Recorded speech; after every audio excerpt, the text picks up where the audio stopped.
मैंने उनको सारी चेनें खोल के दिखाई एक एक मैंने क्या क्या डाल रखा है, तो उन्होंने मेरी स्किपिंग रोप ले ली। और आप जानिए, अब सबसे इलॉजिकल जो उन्होंने रीजन दिया ये स्किपिंग रोप लेने का, ये था बेटा आप किसी का मर्डर कर सकते हो।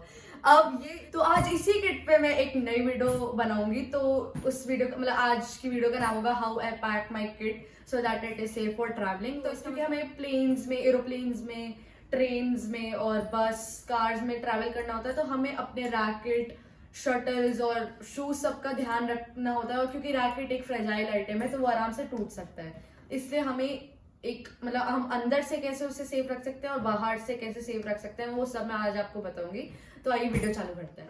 तो जब हम ट्रेन में ट्रैवल कर रहे होते हैं तो हमारे किट को कोई भी धक्का दे सकता है या फिर उसके ऊपर सामान रख सकता है, और अगर हम एरोप्लेन में ट्रैवल कर रहे हैं तो वो बहुत ही रफली हैंडल करते हैं किट जैसे फ्रेजाइल आइटम को, अगर बताऊँ ना तो दोस्तों अब मैं आपको बताऊंगी कि हम अंदर से अपनी किट को कैसे सेफ रख सकते हैं। तो हमारे पास दो मेन हमारे पास मेथड्स होते हैं कि हम अपनी किट को सेफ रख सकते हैं। तो अब आप देख सकते हैं ये वाला जो कंपार्टमेंट है ये मेरा रैकेट्स का कंपार्टमेंट है। तो आप देख सकते हैं कि मैंने इसके अंदर कार्डबोर्ड्स रख रखे हैं, ये आप देख सकते हैं।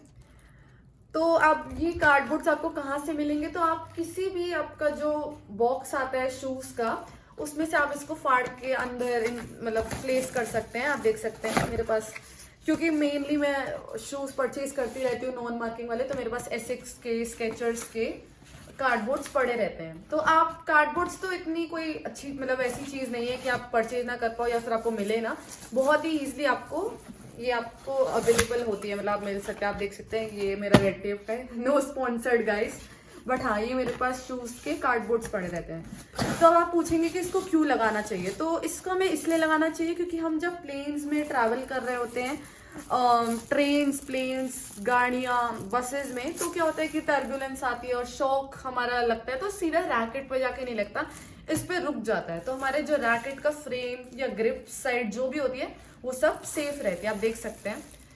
एंड आप पूछेंगे कि मैंने यही कंपार्टमेंट रैकेट्स के लिए क्यों चुना, क्योंकि ये टेम्परेचर मेंटेन करने वाला एक मटेरियल यहाँ लगा रहता है।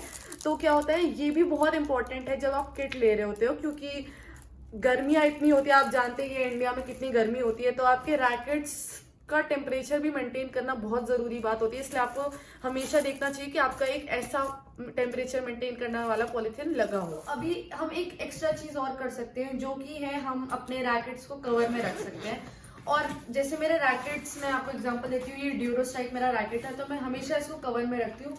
और यही रैकेट क्या, मैं हमेशा सारे अपने जितने भी रैकेट्स हैं इन सबको कवर में रखती हूँ। अब कोई भी बिगनर प्लेयर है, प्रोफेशनल प्लेयर है, कोई भी जो इंसान है जो मतलब बैडमिंटन खेलता है, उसको सबको पता है कि हमें हमेशा अपने रैकेट्स को कवर में रखना चाहिए। फिर भी मैंने कुछ प्लेयर्स को देखा है जो शायद कवर में ही नहीं रखते अपना रैकेट और सीधा डायरेक्ट ऐसे ही कंपार्टमेंट के अंदर डाल देते हैं, तो ये चीज बहुत ही बड़ा ब्लंडर है उनके लिए।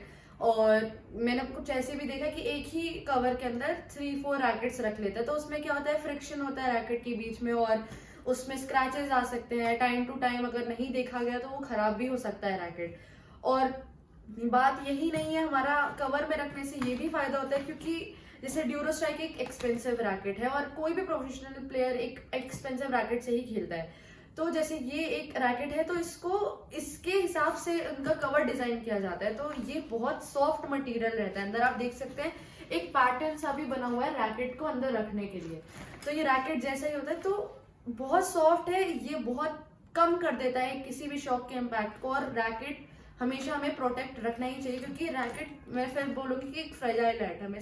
अब हम आते हैं एक दूसरी चीज पर, जो कि हमारी cable wires, I mean cable ties. तो ये हमारी केबल टाइज है, ये आपको किसी भी इलेक्ट्रिशियन की शॉप पे मिल जाएंगी। तो ये जो केबल टाइज होती है, या आपको पता ही होगा ये किस काम आती है, ये हमारे काम आती है लॉक करने के लिए। तो आप देख सकते हैं जैसे हमारी ये चेन है किट की, तो हम इसको आराम से एक साइड यहाँ पुट कर सकते हैं और एक साइड इसके अंदर पुट कर सकते हैं, और इसको यहाँ से हम लॉक कर सकते हैं इस साइड से या फिर हम इस साइड से कर सकते हैं। तो जैसे ये हमारी लॉक हो सकती है, यहाँ से आप देख सकते हैं अंदर तक आप इसे टाई कर दो। तो अब हमारा लॉक करने से क्या फायदा है कि हम जब प्लेन्स में ट्रैवल, हमारा जैसे रैकेट चोरी ना हो जाए या हमारा अंदर सेफ रहे सब कुछ, तो इससे हमको हमेशा या तो केबल टाइज से हमको हमेशा इसको लॉक करके रखना चाहिए, या फिर अगर आपके पास एक छोटा सा ताला हो मतलब लॉक हो जिसमें चाबी वाला, मतलब चाबी वाला जो लॉक होता है आप वो यूज कर सकते हैं, ताकि हमारे रैकेट सेफ रहे, अंदर कोई उठा के ना ले जाए। और हमेशा आपके पॉकेट किसी भी कंपार्टमेंट पे ही पड़े ही होने चाहिए, हमेशा बैकअप में रखने चाहिए, क्योंकि आप अगर एक प्रोफेशनल बैडमिंटन प्लेयर या फिर बिगनर भी हो, आपको टूर्नामेंट्स के लिए ट्रैवल करना चाहिए, मतलब आप करते ही होंगे, तो हमेशा अपने रैकेट्स का ध्यान आपको खुद ही रखना है। बात अब हम आते हैं बाहर की बात पे कि हम अपने बाहर किट को बाहर से कैसे प्रोटेक्ट कर सकते हैं। कि हम टूर्नामेंट्स के लिए जाते हैं, जैसे ऑल इंडियाज होते हैं तो हमें साउथ नॉर्थ और पता नहीं कहाँ कहाँ ट्रैवल करना होता है, ऑल ओवर इंडिया। जो इंटरनेशनली करते होंगे उनके लिए तो और ट्रैवल है।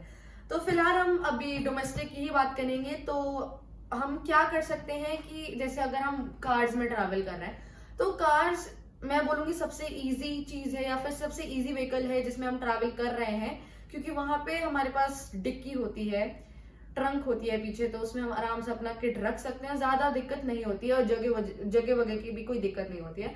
बस हमें क्या चीज अवॉइड करनी होती है, डायरेक्ट सनलाइट के कांटेक्ट में किट ना आए। तो पहले बस का देखते हैं। बस में जगह होती है, बट कभी कभार होता है अपनी गोद में ही रखना पड़ जाता है, क्योंकि अब सबको ही पब्लिक जो है वो पब्लिक व्हीकल है, सबको ट्रैवल करना है, तो कभी कभार सिचुएशन ऐसी आती है कि हमें अपने गोद में रखना पड़ रहा है। बट हाँ, क्योंकि किट है, हम खेलने जा रहे हैं, तो थोड़ा कॉम्प्रोमाइज तो बनता है। बस में भी ऐसी कोई दिक्कत नहीं होती है। बट आता है ट्रेन। ट्रेन में हमको थोड़ी ज्यादा कॉम्प्लिकेशंस हो जाती है। तो ट्रेन में हमें क्या ध्यान रखना होता है कि जैसे हम हमारा बुक है, हमारी जो सीट, तो उसमें क्या होता है कि कभी कभार जगह नहीं बचती है, और भी लोगों को जगह मतलब होती है कि सूटकेस रखना है या उनको कोई हैंड बैग अपना रखना है जो हमारी सीट के नीचे आ जाता है, तो हमारे पास कभी कभार जगह नहीं बचती है। तो हमें ऐसी सिचुएशन आती है कि हमको अपनी ही सीट में रख के उसको सोना पड़ता है किट को। और मैं आपको एक केस बताती हूँ, जैसे हमारा नेशनल का होता है, तो मैंने आपको बताया भी कि हमारी नेशनल में नई किट मिलती है। तो नई किट मिलती है तो क्या होता है कि हम जाते जाते तो एक किट लेके ही आते हैं, और वापसी में हमारे 2 किट्स हो जाती है, तो काफी ज्यादा दिक्कत की बात हो जाती है। एक बार तो हमारी लड़ाई भी हो गई थी किसी पैसेंजर से कि आप इतनी जगह मतलब इतना सामान क्यों लेके आए हैं। बट वही हमें एडजस्ट करना पड़ता है, दोनों किट अपनी या फिर एक किट हमें अपनी सीट पे रखनी होती है। तो बाय चांस अगर हमको जगह मिल जाती है किट को अपने सूटकेस वाले एरिया में, मतलब सीट के नीचे रखने की, तो क्या होता है हमारा हम न्यूज़पेपर्स अपने साथ हमें हमेशा कैरी करने चाहिए। और ये इसलिए क्योंकि नीचे आप जानते हैं इंडियन ट्रेन, इंडियन रेलवे इतना मतलब अनहाइजीनिक होता है। और क्योंकि मेरी व्हाइट किट आप देख भी सकते हैं, तो नीचे से बहुत गंदी हो जाएगी, मैं कहीं पे भी रख दूं तो वो सब बहुत अनहाइजीनिक रहता है। न्यूज़पेपर हम लेते हैं, उसको अंदर नीचे बिछा देते हैं और उसको अंदर डाल देते हैं। तो न्यूज़पेपर हमेशा मेरी किट की बीच वाले कंपार्टमेंट में रहता ही रहता है। तेरा मेरा ये अफसाना पल पल जीना मुहल। सॉरी गाइस, ऑफ टॉपिक नहीं जाना है हमें। तो गाइस मेरे को तलविंदर के गाने देखो बहुत पसंद है, हर एक बैडमिंटन प्लेयर को पसंद होने भी चाहिए। चलो ठीक है, ऑफ टॉपिक नहीं जाते। अब हम आते हैं फ्लाइट्स की बात पे। तो सबसे कॉम्प्लिकेटेड पार्ट हमारा फ्लाइट्स का ही होता है। तो अब हम हमारी मोस्ट जो हमारी नोन एयरलाइन हम बोलेंगे 2 हैं, इंडिगो और एयर इंडिया। सारी मतलब बहुत सारी हैं, बट ये जो 2 मेन हैं, और मैं भी ऑलमोस्ट इन्हीं से ट्रैवल करती हूँ क्योंकि ट्रस्टेड थोड़ी एयरलाइंस हैं। तो अब हम आते हैं इनकी मतलब हम कैसे इसमें अपना किट सेफ रख सकते हैं। तो अब हम पहले सबसे पहले आते हैं इंडिगो पे। तो इंडिगो जो हमारी फ्लाइट होती है उसमें क्या होता है कि हम जैसे हमने अपना अंदर एंट्री की एयरपोर्ट पे, और पहले क्या करते थे इंडिगो वाले कि वो जो हम फ्रेजाइल आइटम्स को अलाउ करते थे, जो हमारा जैसे लाइक किट हम बता रहे थे कि ये बैडमिंटन किट है, तो वो हमारे फ्रेजाइल आइटम्स पे अलाउ कर देते थे। बट अब इन्होंने इस चीज पे लगा दिया है बैन। अब हम जब इनको हम जब उस पे जाते हैं चेक इन, मतलब अपना लगेज ड्रॉप करने जाते हैं, तो हम उनको बताते हैं कि बैडमिंटन किट है, तो वो हमको एक अलग से असिस्टेंट भेजते हैं जो कि हमें एक स्कैनिंग एरिया तक लेके जाते हैं। तो वो एक स्कैनिंग एरिया है जहाँ पे सारे फ्रेजाइल आइटम स्कैन किए जाते हैं, और ये पता लगाया जाता है कि वो आइटम जो है हमारा वो फ्रेजाइल आइटम्स माना जाए कि नहीं। और जैसे हमारा स्कैन हो जाता है वो अपने पास उसको रख लेते हैं, और हमारी बोर्डिंग पासेस की डिटेल्स मांग लेते हैं, और वो उसके अकॉर्डिंग हमारे सेम मतलब हमारा लगेज ड्रॉप कर देते हैं। तो उसमें क्या करते हैं कि वो थोड़ा ज्यादा हैंडल केयर के साथ थोड़ा हैंडल करते हैं, या फिर टब में रख देते हैं, ट्रेज में रख देते हैं, और थोड़ी स्पेस बना के रखते हैं, मतलब एज अ फ्रेजाइल आइटम वो उसे ट्रीट करते हैं।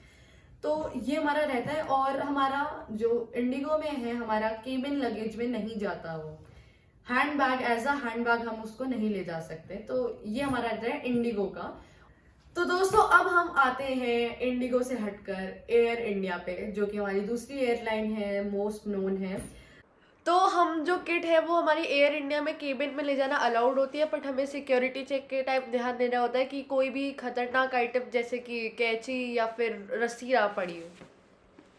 बट एयर इंडिया में क्या है कि अगर वो plane to plane actually depend करता है। जैसे हम चेक इन के लिए अंदर जाते हैं, लाइक हम अपना जहाँ लगेज ड्रॉप करने जाते हैं, वहां पे जो हमको लेडी मिलती हैं, जो भी हमारी असिस्टेंट होती है, हम उनको बताते हैं कि हमारी मतलब हमारा किट एक फ्रेजाइल आइटम है, इसको फ्रेजाइल में हमको देना है, इसको हैंडल करना है केयर के साथ, मतलब केयर के साथ हैंडल करना है। तो वो क्या करती हैं, वो कहती हैं कि देखिए केबिन जो है उसका जो डायमेंशन है वो इतनी इतनी है। शायद उनको पता हो, शायद ना पता हो। ये एक करो या मरो वाली बात होती है कि अगर आप प्लेन के अंदर जाओ तो आपको पता चले कि उस एक्चुअली केबिन की, जहाँ पे आप ऊपर लगेज रखते हो एक्चुअली प्लेन के पैसेंजर्स के ऊपर वाली जो जगह होती है, उसकी डायमेंशंस कितनी है और आपकी किट की डायमेंशंस कितनी है। वैसे देखा जाए तो ऑलमोस्ट सारी एयर इंडिया की जो केबिन स्पेस होती है उसमें जगह होती है, तो आप आराम से अपना किट कैरी कर सकते हो। और देखिए अगर टूर्नामेंट है और आप प्लेन में कैरी कर रहे हो तो और भी बच्चे आ रहे होंगे किट के साथ, तो किसी को मना नहीं करते, स्पेशली इन एयर इंडिया, जो मैंने देखा है अपना पर्सनल एक्सपीरियंस में आपको बता रही हूँ, तो वो नहीं मना। तो दोस्तों वीडियो खत्म करने से पहले मैं आपको एक चीज बताना चाहूंगी, मेरा एक पर्सनल एक्सपीरियंस जो बहुत ही गंदा था मेरा। एक्चुअली क्या हुआ था एक बार कि मैं एयर इंडिया की फ्लाइट से ही ट्रैवल कर रही थी, क्योंकि मेरा एक टूर्नामेंट था बैंगलोर में आई गेस। तो क्या हुआ कि आप जानते ही होंगे कि कुछ आइटम्स प्लेन पे कैरी करना नहीं अलाउ होते, जैसे कि एक लाइटर और गाइस सॉरी मेरा कैमरा मैन पीछे नाच रहा है, कोई बात नहीं। तो हाँ देखिए, तो हमारा जैसे कुछ आइटम्स जैसे हमारा लाइटर नहीं हमें अलाउ होता है, क्योंकि वो फ्लेम हम नहीं जला सकते, बट हमें लाइटर पे नहीं आना, हमारा स्किपिंग रोप पे।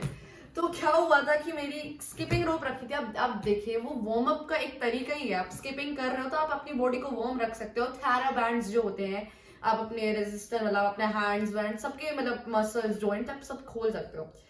तो क्या हुआ था कि मैं अपना मेरा एक थारा बैंड रखा हुआ था और एक स्किपिंग रोप रखी हुई थी इस साइड पे। तो मेरा जब वो चेक होने गया स्कैन के ऊपर मतलब थ्रू हुआ, तो मेरे सिक्योरिटी जहाँ वहां पे थी, उन्होंने कहा बेटा आप इधर आओ, आप अपनी किट इधर लेके आओ। मैंने कहा जी आप बताइए। तो उन्होंने कहा कि आप क्या क्या लेके आए हो मुझे दिखाओ। तो मैंने उनको सारी चेनें खोल के दिखाई, एक एक मैंने क्या क्या डाल रखा है। तो उन्होंने मेरी स्किपिंग रोप ले ली, और आप जानिए अब सबसे इलॉजिकल जो उन्होंने रीजन दिया ये स्किपिंग रोप लेने का, ये कहा बेटा आप किसी को मर्डर कर सकते हो। अब ये इतना इलॉजिकल था कि एक बच्चा वहां पे ट्रैक सूट पहने हुए खड़ा हुआ है, उसके पास एक बैडमिंटन किट है जिसमें रैकेट्स पड़े हैं, आप वहां सामने आई विटनेस बन के देख रहे हो, फिर भी आप एक बच्चे से कह रहे हो कि आप बेटा किसी का मर्डर कर सकते हो। ठीक है वो भी सेफ्टी की चीजें रहती है, बट उनका बोलने का तरीका ठीक नहीं था। और सबसे सरप्राइजिंग बात ये थी कि उन्होंने स्किपिंग रोप नहीं ले जानी थी, बट एक रबड़ आइटम जो कि एक थारा बैंड होता है वो ले जाने दिया। तो ये चीज मेरे लिए शॉकिंग थी, क्योंकि रबड़ is something more like dangerous than a skipping rope. तो ठीक है ये मेरा एक पर्सनल एक्सपीरियंस था, और उस दिन के बाद से मैं अपना जो स्किपिंग रोप है हमेशा एक सूटकेस में करके रखती हूँ। और एक चीज और आपको एडवाइस देती हूँ, जो आप मेडिकल किट रखते हैं हमेशा आपको रखनी चाहिए किट के अंदर, उसमें सीजर्स रखे होते हैं फॉर कटिंग काटने की पर्पसेस, वो सब होता है, उसको भी आपको एक सूटकेस में ही रखना चाहिए, क्योंकि वो भी हमारा प्लेन में एज अ हैंडबैग नहीं अलाउ करते हैं। तो खैर जो हुआ वो हुआ, अब हम वीडियो के एंड पे आते हैं। तो मैं उम्मीद करती हूँ कि आप ये सारे प्रिकॉशंस जो मैंने आज आपको इस वीडियो में बताए हैं आप ये सब फॉलो करोगे, क्योंकि आप जानते हो small action makes a big difference. तो अगर आप इन सारी चीजों को फॉलो करोगे तो आपकी जो रैकेट की जो लाइफ है वो और ज्यादा लंबी हो जाएगी, लॉन्ग हो जाएगी, एंड आपका रैकेट मोर रिलायबल होगा कंपेयर टू अदर रैकेट्स। तो आपको बस अब क्या बचा, आपको इस वीडियो को सब्सक्राइब करना है, लाइक करना है और बहुत सारे लोगों को शेयर करना है, और मुझे और आइडियाज बताने हैं, और आपको मेरे को आइडियाज देने हैं इस बैडमिंटन के वर्क में, मतलब आपको और मेरे को आइडियाज देने चाहिए कि मैं किस बारे में वीडियो बनाऊं। तो आप मेरे को कमेंट करके जरूर से बताइएगा। और हाँ मैं आपको अपनी वीडियो की जो मेरा what's in my kit bag है उसका डिस्क्रिप्शन में आपको लिंक दे दूंगी, तो आप वहां से देख सकते हो। तो बाय दोस्तों।